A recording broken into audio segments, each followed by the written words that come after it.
বাংলায় একটা প্রবাদ আছে যে যখন যেটা সময় তখন সেটাই করতে হয়।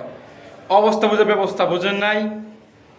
যেমন আমার এখন সময় নতুন নতুন এক্সপিরিয়েন্স গ্যাদার করা, নতুন নতুন জিনিস শিখা, আর আমি সেটাই করতেছি। এখন আমি ওয়ার্কশপে কাজ করতেছি, তার আগে আমি অটো গ্যারেজে কাজ শিখতেছিলাম। আর ভবিষ্যতে হয়তো অন্যটা করবো। যে পর্যন্ত আমার ইন্টারেস্ট কাজটা আমি খুঁজে না পাবো ওই পর্যন্ত আমি করতে থাকবো। কারণ নিজের ভালো লাগা, নিজের ভালোবাসা, নিজের মনের মতো কাজ যে পর্যন্ত না পাওয়া যায় এই পর্যন্ত খোঁজাই উচিত সকলের।